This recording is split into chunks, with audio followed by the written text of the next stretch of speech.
Hi guys, welcome back to the Social Tune and a brand new episode of Record Roundup. So yeah, I fell behind on my album reviews, and while I do know that most of you are only really subscribed to this channel for the top 10 lists, the album reviews are actually pretty important to me, which is why I've continued listening to music in my downtime, making an effort to hear as much as possible. So you know what, let's just take our time and start things off with this piece of shit. If you ever try to let go, I'm sad, I know, yeah. I'm sad, I know, yeah. Who am I? Someone that's afraid to let go. You decide if you're ever gonna let me know. Yeah, suicide if you ever try to let go. So one of the albums that I somehow managed to avoid talking about last year was 17 by XXXTentacion, the man I've avoided talking about on this channel for what I consider to be an impressively long time. But just like Kodak Black and 6ix9ine before him, it was inevitable that I'd have to talk about him eventually. And depressingly, unlike those artists, XXXTentacion doesn't seem to want to go away. That's just fantastic. So if you're wondering, yes, I did hear 17, and yes, it was one of the most reprehensible pieces of shit that last year had to offer. But I will say, in comparison to some of the other music released that year, it wouldn't have topped my own list of the worst albums of 2017. Maybe top 5, but certainly not top 3. And with this new album promising to be better, I was hoping that XXXTentacion was going for something different, something less amateurish and more musically competent. And you know what? I'd honestly say it is. Make no mistake, this is still a terrible piece of shit by a terrible piece of shit, but it's not as reprehensible or as toxic as his last release was. In some ways, I would even call it somewhat competent. However, the thing that soured me more on this album while listening to it was the manipulation and the deflection. Because behind these mournful compositions and the whining, emotional delivery, there are some really ugly connotations that we have to dissect. I mean, you know it's a bad sign when the entire first track of this album is explaining the point behind it. Where he basically says that if you don't get this, then you're a hater who doesn't get his level of genius and you just need to get into the right mindset. Well, okay then, I'm an actor, let's get into the mindset of a teenager and see if that helps any. And I will say, once I did that, I did start to get some of this guy's appeal. It's very basic, but you could argue that's the point. Music that is so raw and uncomplicated that any teenager can relate to it and sing along to it. He very much speaks the language of his audience, and while I'm not saying that every single teenager will gravitate towards this, I would understand if they did. Even most of the compositions on this album are mostly just comprised of a single loop. On multiple occasions, just a simple acoustic guitar or piano line. I'll even say that the hooks on this album are mildly catchy. I will give him all of that. But at the end of the day, my job on this channel is to give you my opinion. And while, like I said, there is an objective improvement here, the basic problems with X's music have not gone away. For one, you have the song lengths, most of which are way too short and some of them barely even qualifying as a song. Next you have his delivery, which alternates between the whining on songs like Sad and Numb, which really should have had their instrumentals switched as Sad feels numb and numb feels sad, and the incoherent, angry, bitter screaming on songs like 4555. And here's the thing about this anger, it's very aimless. Usually very bitterly and callously bashing on a girl like he did on Jocelyn Flores last year. And most of all, always making it about himself. But here's the thing, most people who make music where they're angry let it build to big hooks and riffs. Or they'll let the anger simmer over a long period of time until it eventually bursts forth. Here, it's spread way too thin over several songs that feel way too short. And regularly, the instrumentals are so bare bones that you can't help but focus on just how ugly these lyrics are. The best moment on this album is easily Infinity 888, where Joey Badass comes in to completely steal the show. And look, while I am as annoyed as anyone that Joey would even associate himself with this little piece of shit, especially when it seems to stem from his tantrum earlier this year about trap music, at the very least, he does sound great, and it does encourage XXXTentacion to try harder, as he does show on this song that he has skill which he just isn't using because it requires effort. However, the biggest problem on this album comes in the content, which is self-serving, self-pitying masturbation. Shaming girls we know nothing about and threatening to kill/fuck your girl, sister, and mother, and can we just stop? Can we really stop pretending that anything this guy says is even worth a damn? Because most trap rappers, they make their music about that latter subject. That's nothing new. But what makes X's music so galling is that he tries to make it seem as if there's a deeper layer to it, like he's some kind of tortured soul. And look, maybe he is as miserable as he seems to be on his albums, but both on and off the record, that seems to be entirely his own fault. And when you pair that with songs like Sad, where he is guilt-tripping this girl and saying that he's going to commit suicide if she leaves him, I am just left with a bad taste in my mouth every time I hear it. And look, there is an improvement, and despite my outburst a moment ago, I am fair enough to give this a solid 3 out of 10 for that improvement. But if that's me being generous, then you can probably guess just how bad this album can get. And I only expect it to sour on me in the months to come. For now though, if you're a teenager going through some stuff, then here's some genuine advice. Ignore XXXTentacion and go listen to Car Seat Headrest. It's just as relatable, but unlike with this music, you'll only become better for having listened to it. I guess we should get a room. Oh, I don't believe it. Yeah, I think I have a screws. I think your head was fused too.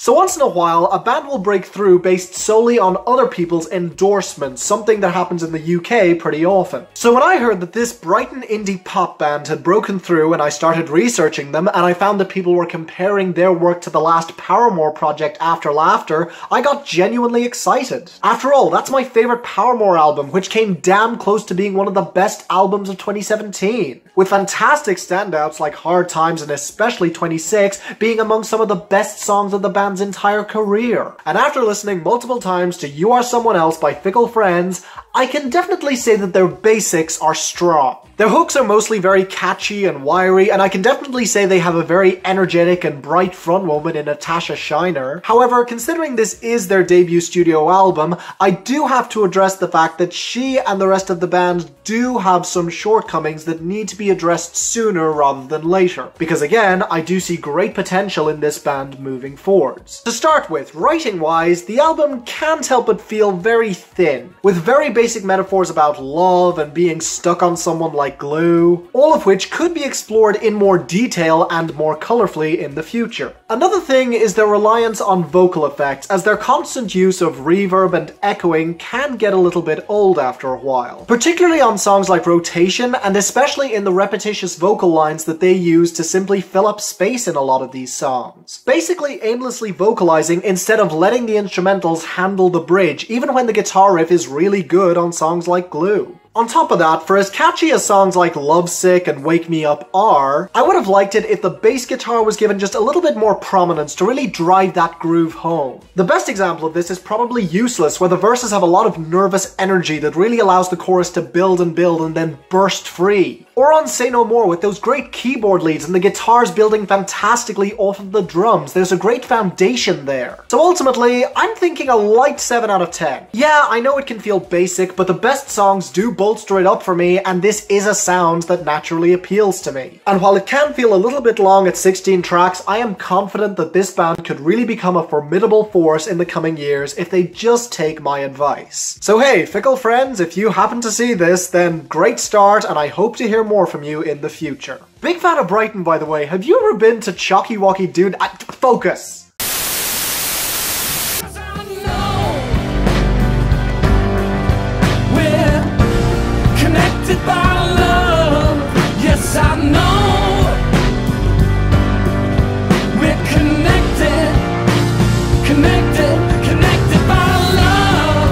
Like many music fans, one of the quintessential rock bands of the 2000s for me were the White Stripes, who made some fantastic rock music for the ages. And ever since they broke up in 2011, one of their 2 founding members, Jack White, has been trying to make a solo career for himself. And for many, he most certainly did with Blunderbuss and Lazaretto. However, for me and a few others, those albums were merely decent, not really showing us much new outside of a bluesier side of rock music that he has dabbled in before. And then came this new album, Boarding House Blues, and critics were split. Half saying it was a messy, failed experiment, while the other half was saying it was off-kilter and intriguing. As for me though, I fall in kind of a different place. It is weird, and like all of his albums, the lyrics can't help but feel just a little bit underwritten and bare bones, but it's also easily one of the catchiest, groove-heavy, and intriguing rock records that you will hear this year. An album that certainly isn't for anyone, but one that is definitely interesting and worth your time to decode. For one, while the writing is minimal, it is a lot better than usual, with choice phrases, colourful descriptions, and a main theme that is pretty clear. Namely, all about the artist getting caught up in the industry. Now this is nothing new, as bands like Marianas Trench have made entire concept albums on this subject, but Jack White is tackling this from the perspective of an ex-member of the White Stripes trying to make a name for himself. And the public's reaction to his experimentation only reinforces his point, as they're trying to keep him on a leash. From the very literal metaphor of Why Walk a Dog with its wonderful macabre organs, to the grand swell that bursts forth into a climactic hook on the opener Connected by Love, that reminded me more than a little of Love on the Brain by Rihanna in a good way, to the sweet, reserved piano ballad Humoresque, a song that was originally written by Al Capone, here recontextualized for Jack White's own purposes,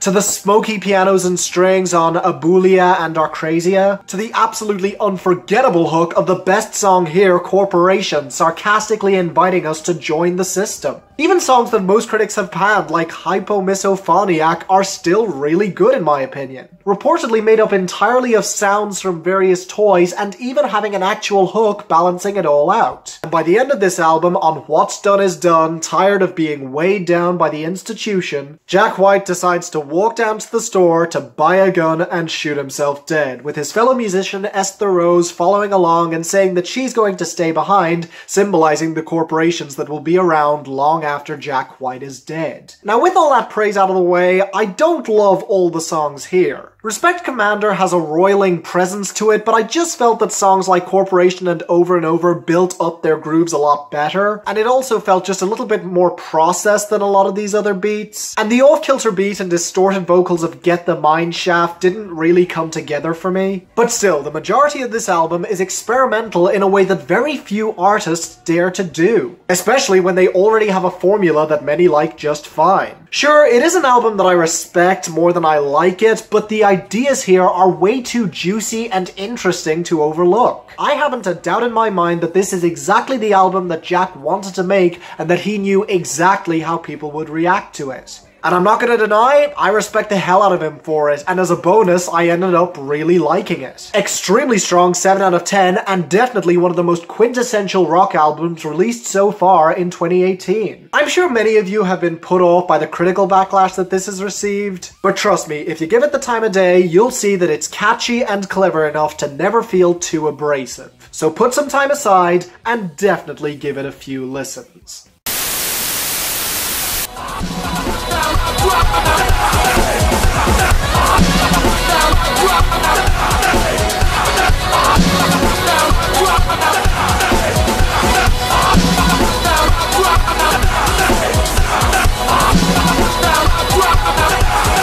So I've talked a fair bit about Eric Taxon already on this show, but even with me paying attention, keeping up with his considerable output, especially with just how inconsistent I've been, has been a little bit difficult. So I thought, why not kill two birds with one stone and review two of his projects back to back in one video. So yeah, might as well start off with the one that many people told me I would love, Punk, with many of you pointing to my praise of Neil Cicierega's last album, Mouth Moods, which rightfully made my list of the best albums of 2017. Because in a surprise move, Eric Taxon is taking his sound into even more new places by taking a stab at plunderphonics, where you make new music by combining several pieces from different songs into something new. So yeah, I was curious, I wanted to hear Eric Taxon taking a stab at this, so how did it turn out? Well, it's honestly a little bit tough for me to evaluate, Because on the one hand, Eric Taxon is being more ambitious with this project than ever before, tackling a subject that he has discussed on many occasions in his previous videos, namely copywriting and sampling in modern music. On the other hand though,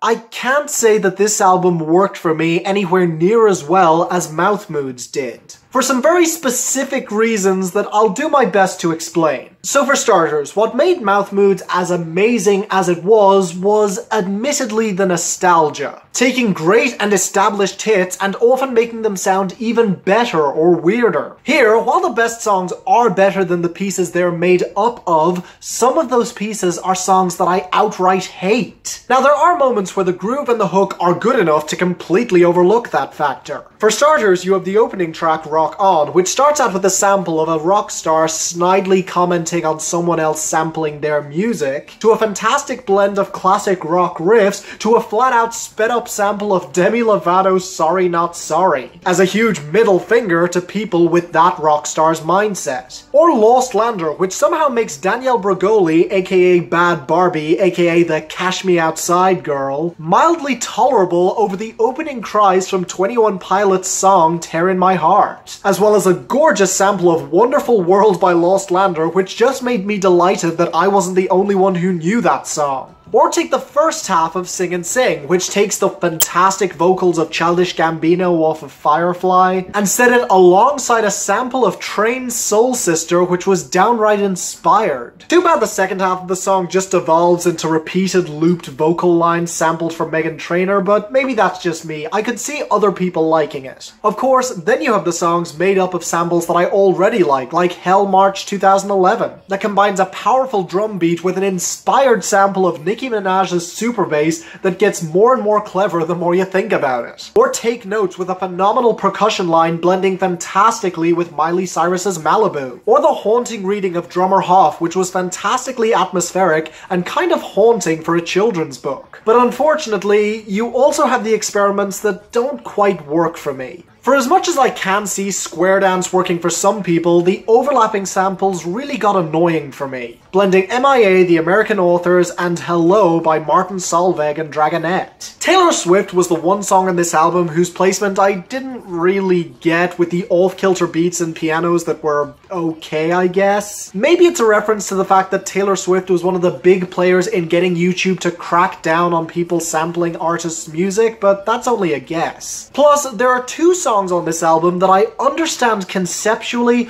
but I just don't think work on this project. The first one is the closer Popstar, where he flat out antagonizes the artist that he's sampled on this album to sue him. Something that I just don't recommend, as it could have an adverse effect on not just the person who's asking to be sued, but all of their fellow creators. Plus, the idea that he can be sued kind of clashes with the other song that I have a problem with on this album, I'm Not Famous by AJR. And you heard me, it's just the AJR song copy-pasted on this album with no changes whatsoever. And look, I do get it, it's actually pretty clever, combining the fact that he's an artist who is relatively unknown and can therefore get away with anything he wants, with the most extreme form of sampling, basically copying a song wholesale. However, I don't think that it helps the conversation of fair use at all. Because if you just take a song and make no changes to it, at that point it's not recontextualizing, it's just stealing.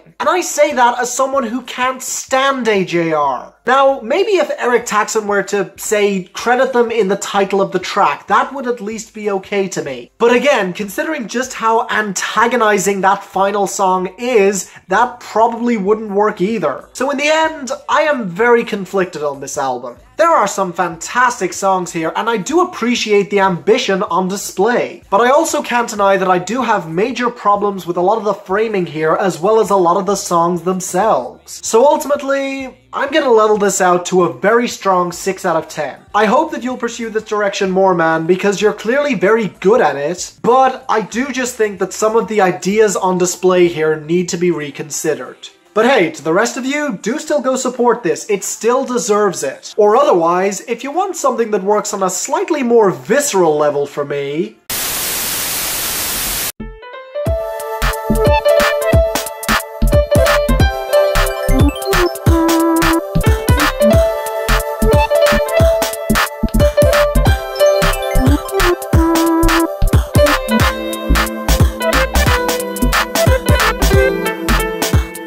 remember the first time that I reviewed Eric Taxon on this channel was on his album Paul, and I remember distinctly saying that he should take a break from electronica and just stick with the pop hooks. Now I stand by my statement that he still has a real talent for those, but I will admit that the more projects I've heard from him, the more the electronic pieces have drawn me in. The guy has a real ear for melodies, progressions, and transitions in music that really does appeal to me, and that, quite frankly, is pretty rare among electronic producers. So when he dropped Gallery about 2 months ago, his most electronica-leaning album to date, I was wary but still very curious to hear it. And it's quite possibly the best thing that I've heard him do since Paul. Heck, I might even say that it surpassed it, because while that album does have some incredible high points and has grown on me a lot, this one is far more consistent and well put together. And for a slight change of pace, the first thing that I want to focus on here is the concept. Because each of these tracks is named after a famous visual artist or painter. And while there were some that I had heard of before, there were definitely some that I was unfamiliar with. So during my second listen of this album, I decided to spend each track looking at a piece of art from the artist in the title. And boy oh boy does it immerse you. I usually prefer to avoid music while visiting art galleries, but this album soundtracks it perfectly, at least for me. Much like punk was about taking pieces of old art and making them into new art, this is about being inspired by the art of others in order to create your own, and in a completely different medium to boot. And with the final track, Marcel Duchamps, the message becomes clear. Quite apart from Eric Taxon's lyrics on that song about originality, history, artistic freedom, and beauty, the artist in the title is probably best known for his work LHOOQ, which in French politely translates to "she's in heat." And that piece of art is basically, he took the Mona Lisa and drew a mustache on her. Not everybody gets it, but those of us who can appreciate Dadaism and artistic freedom certainly can. Plus, in terms of his compositions, this might just be one of the most gorgeous projects Eric Taxon has ever released. From the pitch down synths punctuated by a fantastic frenetic piano beat on side Twombly, which is then joined by a goddamn electric guitar that fits perfectly, to the flat out piano composition of Norman Rockwell that just sounded gorgeous, to the more industrial punch of Ingvar Cronhammer and especially Kazimir Malevich, which brings in more and more melodic elements as the song progresses and just left me in awe, fusing the rougher industrial beats into gentler, lighter ones that felt damn near transcendent, especially in the way those keys built up. It honestly reminded me of something Jamie XX would do,